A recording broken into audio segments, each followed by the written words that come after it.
જય બાબારી જય શ્રી કૃષ્ણ મિત્રો મિની બ્લોગમાં તમારું દરેકનું હાર્દિક સ્વાગત છે। તો આપણે એક બોટલ લઈ લીધી છે ને ઓલ પાડવા માંડ્યા છીએ ભાઈ, બરાબર। હવે આ ઓલ હેના માટે પાડીએ છીએ, તમે આખો વિડીયો જોયો તો આને તમને ખબર પડે ભાઈ। તો લઈ લીધો છે આપણે બિસ્કિટ અને હવે એનો ઝેરો કરવા માંડ્યા છીએ। હવે ઝેરો કર્યા પછી આમાં હું નાખવાનું છે તમે પૂરેપૂરો વિડીયો જુઓ। તો બધો ઝેરો આપણે ભાઈઓ બેસી ગયા હતા કરી નાખ્યો અને ભૂકો કરી નાખ્યો છે। અને આમાં નાખવા માંડ્યા આપણે ભાઈ ઘી।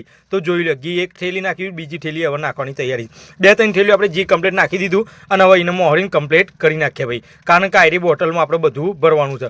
તો અમારા ભાઈઓ બધા બેસી ગયા હતા, જોઈ લો અમારા 3-4 ભાઈઓ બેસી ગયા હતા। તો એ બોટલોમાં વારા ફરતી ભરવા માંડ્યા ભાઈ, કારણ કે આ બોટલો ભરીને અમારે જવાનું છે ભાઈ એક મંદિરે, અને એ મંદિર અમારા અહીંયાનું પ્રખ્યાત મંદિર છે। એ મંદિર આવેલું છે ભાઈ અચરાલ અને મહીવારા વચ્ચે, અને એ મંદિરનું નામ છે રાહવીર દાદાનું મંદિર। ત્યાં કન તમને કહી દો આટલાની બધી બાધાઓ ત્યાં કન થતી હોય છે ભાઈ। તો અમે આ બોટલોમાં વારા ફરતી ભરવા માંડ્યા ભાઈ। હવે એ બોટલો ભરીને અમે રિક્ષા લઈને મંદિરે ભાઈ, અને પણ મહીવારા ગામમાં ભાઈ। તો આ બોટલો વારા ફરતી અમે ભરવા માંડ્યા છીએ। તો જોઈ લે બોટલો કમ્પ્લીટ ભરીને અમે નીકળી જવાના છીએ ભાઈ રાહવીર દાદાના મંદિરે, અને ત્યાં જઈને અમારે શું કરવાનું છે હવે તમે જોઈ લેજો ભાઈ।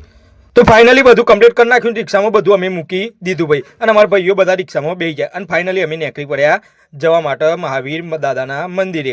તો જોઈ લે પ્રતાપપુરા ગામ વચ્ચે થઈને અમે નીકળી ગયા, અને ફાઇનલી અમે પહોંચી ગયા ભાઈ તમને કહી દો અચરાલના ડુંગરે। તો જોઈ લો અચરાલ અને મહીવારા વચ્ચે આવેલું છે આ મંદિર, અને તમને કહી દો ભાઈ મહીવારા મંદિર જાય રે હો, અચરાલ તો ત્યાંથી રસ્તો જાય છે। તો જોઈ લો લોકેશન ભાઈ એક નંબર છે, ત્યાં ફૂલ મંદિર જબરજસ્ત છે, અને ટાઈસો બાઈસો કમ્પ્લીટ કરી નાખ્યું છે, અને ત્યાં મંદિર જબરજસ્ત બનાવ્યું છે ભાઈ। તો જો અમારા ભાઈઓ બેઠા હતા, અને અમે ફાઇનલી હવે વારા ફરતી ઝાડવા ઉપર લગાવવા મળ્યા ભાઈ બોટલો। અને આ બોટલો એટલા માટે લગાવી કીડીઓ હોય પક્ષીઓ હોય એ રીતે ભાઈ બધું આ ખોય બિસ્કીટ છે આપણે મોલ નાખેલો છે, લોટ એ બધું નાખીને આપણે ઘી નાખીને બધું ભેળસેળ કરીને આપણે આ બધું મંદિરે આપણે કમ્પ્લીટ કરી નાખી દીધું, ત્યાં આપણે ઝાડવા ઉપર લગાવી નાખી દીધું। તો પક્ષીઓ આવું અને ત્યાં કીડીઓ છું એ બધું એ રે બધું ખોય ભાઈ। તો આવી રીતે આપણે સેવાના કામ આપણે કર્યું હતું। તો આવા વિડીયો જોવા માટે આપણી ચેનલને સબસ્ક્રાઈબ કરો, કોમેન્ટ કરો, લાઈક કરો, તમને વિડીયો પસંદ આવ્યો હોય તો।